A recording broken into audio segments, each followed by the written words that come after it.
कृष्ण अग्रवाल, संजीदा पार्टी के संजीदा प्रवक्ता, केंद्र में सरकार आपकी और अधिकांश राज्यों में सरकार आपकी। इतना बड़ा भ्रम, इतना बड़ा एक भ्रम जाल आप कैसे फैला सकते हैं कि एससी एसटी ओबीसी एक तरफ है, मुसलमान एक तरफ है, और ये बाइफर्केशन है दोनों के बीच में, और ओबीसी के आरक्षण में मुसलमानों का कोई लेना देना नहीं। तो मंडल कमीशन की सिफारिशें कहती हैं 350 जातियों में 82 जातियां मुस्लिम है। गुजरात में आप आरक्षण देते हैं, बिहार में आप देते हैं, मध्य प्रदेश में आप देते हैं मुस्लिमों को आरक्षण, केंद्र में आप देते हैं 36 जातियों को। देखिए गरिमा जी, अभी हमने दोनों प्रवक्ताओं को सुना, इन्होंने कोई भी सब्सटेंस की बात नहीं करी, केवल यह जो बातें कर रहे हैं घुमा फिरा के कि भाजपा का ये एजेंडा है, कोर्ट का, हाई कोर्ट का ये एजेंडा है। अब मैं एक बात कहना चाहता हूं यहाँ पे कि अगर कोई जो काम कर रहा है, जो धर्म के आधार पे राजनीति कर रहा है, उसको कुछ मत कहो। जो उस चीज को उजागर करता है, हाँ। उसको कह रहे हैं कि राजनीति कर रहे हैं धर्म के आधार पे। आप धर्म के आधार पे चल हो जा शुरू। केसरिया से मन जोगी हुआ रे, दिल झूमे देखो पतवारा हुआ रे, दिल झूमे देखो पतवारा हुआ रे। हर पल मनाओ केसरी त्योहार।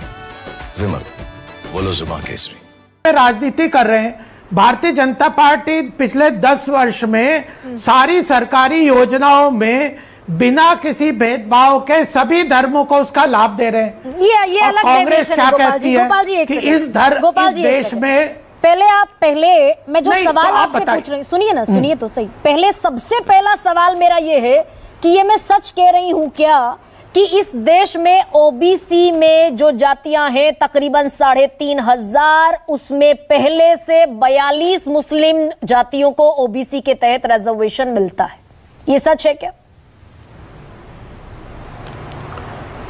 देखिए, उसमें आप आर्टिकल 14 को पढ़ लीजिए, वो स्पष्ट रूप से कहता है हमारा संविधान का कि आप इक्वलिटी ऑफ अपॉर्चुनिटी की बात करते हैं कि आप धर्म के आधार पर, रेस के आधार पर इस देश में संविधान के अनुसार कोई रिजर्वेशन नहीं दे सकते। तो क्या मंडल कमीशन की बात या जो आप कह रहे हो ये हमारे आर्टिकल 14 से ऊपर है? उन्होंने कहा कि आप अगर जो प्रदेशों में अब उन्होंने एक सुप्रीम कोर्ट ने आरक्षण के लिए एक प्रक्रिया भी निश्चित की है उसके बाद, हाँ। कि आप एक सर्वे करिए, अगर बैकवर्ड इश्यूज को देखते हुए आइडेंटिफाई करके ओबीसी कमीशन बनाया है, उनके माध्यम से आप आइडेंटिफाई करिए और स्टेट्स को पावर दिए कि आपके प्रदेशों में जो लोग बैकवर्ड हैं उनको आप अगर चाहते हो तो ओबीसी कैटेगरी में इंक्लूड तो कहां वायलेट हुआ गोपाल कृष्ण अग्रवाल? पश्चिम बंगाल में किया। एक सेकंड, ये पश्चिम बंगाल एक्सेप्शन तो वायलेट ये हुआ ना कि आपने बिना सर्वे किए नहीं, बाकी जगह भी हुआ ना। अगर आप उसको लेके आप अलीगढ़ मुस्लिम यूनिवर्सिटी में आप सब चीजों को देखिए, मुस्लिम यूनिवर्सिटी में आप एससी एसटी के रिजर्वेशन को खत्म करते हैं और आप सरकार कुछ नहीं बोलती। प्रधानमंत्री मनमोहन सिंह कहते हैं कि इस देश में मुस्लिमों का देश के संसाधनों पे पहला अधिकार है। अब ये कहते हैं कि हम मुस्लिम ओबीसी से हटा के मुस्लिम जातियों को, मुस्लिम लोगों को, धर्म को हम आरक्षण देंगे। कौन कह रहा है ये बात? गोपाल कृष्ण अग्रवाल। नहीं, 27% रिजर्वेशन है। मैं क्योंकि जिम्मेदारी भरा वक्तव्य आपसे एक्सपेक्ट कर रही हूं। राहुल गांधी कई जगह कह चुके हैं। हाँ। अरे राहुल गांधी कई जगह कह रहे हैं हम जातिगत सर्वे करवाएंगे, हाँ। हम रिजर्वेशन को सर्वे करवाएंगे, हाँ। और हम मुसलमानों को आरक्षण देंगे। मुसलमानों को जो यहाँ उनका जो संसाधन है उनको बांटेंगे। मैंने कोई बयान राहुल गांधी का नहीं सुना। सारी चीजों को देखना होगा गोपाल जी, मैंने इस तरीके का कोई बयान राहुल गांधी का नहीं सुना कि हम मुसलमानों को आरक्षण देंगे। देखिए इस देश के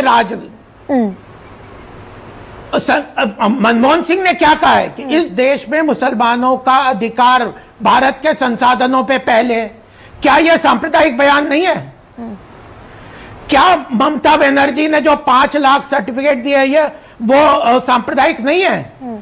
अलीगढ़ मुस्लिम यूनिवर्सिटी में जो SC ST को रिजर्वेशन को खत्म किया यह सांप्रदायिक नहीं है? 3 तलाक पे जिस तरह से 3 तलाक के ऊपर ये मुस्लिम पर्सनल लॉ के बारे में बात करते हैं, जो हमारा संविधान इनके ऊपर जिम्मेदारी डालता है कि आप जो मुस्लिम किसी भी जो पर्सनल लॉ को ना लाके एक यूनिफॉर्म सिविल कोर्ट लेके आएंगे उसको ये चैलेंज करते हैं, तो क्या ये सांप्रदायिक नहीं है? डेविएट कर गए गोपाल जी आप अमेंडमेंट एक्ट में। गोपाल जी डेविएट कर गए नहीं आप, लेकिन इस बात का जवाब आप एक सेकंड सुनिए ना गोपाल कृष्ण अग्रवाल, सुनिए गोपाल जी, सुनिए इस देश में आप इस बात इस देश में नहीं, एक मिनट 10 सेकंड और बड़ी सीधी चर्चा करते हैं, बड़ी सीधी चर्चा करते हैं, 10 सेकंड मुझे दे दीजिए कि इस देश में सांप्रदायिक राजनीति की बात हो रही है। इस देश में सांप्रदायिक राजनीति कौन कर रहा है? वोट बैंक की राजनीति कौन कर रहा है? धर्म के आधार पर राजनीति कौन कर रहा है? और कौन उस धर्म की राजनीति को उजागर कर रहा है? हम तो इनके धर्म की राजनीति को उजागर कर रहे हैं आपको, और ये धर्म की राजनीति कर रहे हैं। गोपाल कृष्ण अग्रवाल, मुस्लिमों को आरक्षण दिए जाने से आपको इतनी तकलीफ है, जिस बारे में आंध्र प्रदेश में मुकदमा सुप्रीम कोर्ट में देश की चल रहा है, सुप्रीम कोर्ट में हियरिंग चल रही है, आपके साथ खड़े हैं टीडीपी के चंद्रबाबू नायडू, जिन्होंने कहा कि हमने सबसे बेस्टेस्ट वकील अपने खड़े किए हैं सुप्रीम कोर्ट में, हम 4% आरक्षण मुसलमानों को दिलाकर रहेंगे, जिस पर स्टे लगाया 4 बार सुप्रीम कोर्ट ने। तो वो उनके धर्म के आधार पे आरक्षण के हम खिलाफ हैं। और आर्टिकल 14 पूरी तरह से स्पष्ट रूप कहते हैं कि आर्टिकल 14 में आपके सहयोगी हैं चंद्रबाबू नायडू, जो आर्टिकल 14 संविधान का कहता है कि धर्म के आधार पर आप किसी तरह का आरक्षण नहीं दे सकते, धर्म के आधार पर देश के संसाधनों पे आप भेदभाव नहीं कर सकते। अगर ये करेंगे तो हम इसके खिलाफ हैं। नहीं तो कर्नाटक में ओबीसी और SC ST का इतना रिजर्वेशन काट के इतना भ्रमजाल फैलाया है गोपाल जी आपने, मुझे बता फिर ठीक है तो चंद्रबाबू नायडू पर आप नहीं बोलेंगे। अरे अगर धर्म के एक सुनिए सर, धर्म के नाम पर आरक्षण अगर दिया गया, आंध्र प्रदेश की आप बात कर रहे हैं, कर्नाटका की आप बात कर रहे हैं कि धर्म के नाम पर आरक्षण दिया गया, आपकी सरकार थी 2023 में, बसवराज बोम्मई ने उस आरक्षण को क्वेश करने की बात प्रस्ताव आगे बढ़ाया। सुप्रीम कोर्ट ने कहा आपका फैसला गलत था, क्योंकि जो 4% आरक्षण जिस पर आपने दुनिया भर का पॉलिटिकल वेंडेटा चलाया, सुप्रीम कोर्ट ने कहा वो 4% आरक्षण को रद्द करने का फैसला त्रुटिपूर्ण था, अस्थिर था। सुप्रीम कोर्ट ने उस पर स्टे लगा दिया, सुप्रीम कोर्ट ने क्वेश नहीं किया उसे, जिस कर्नाटक पर आपने इतना बवाल मचाया। तो जो हम बात कह रहे हैं तो सुन लीजिए ना, जो 27% ओबीसी का रिजर्वेशन है उसमें से काट के आप मुसलमानों को दे देंगे तो क्या बाकी लोगों का कम नहीं होगा?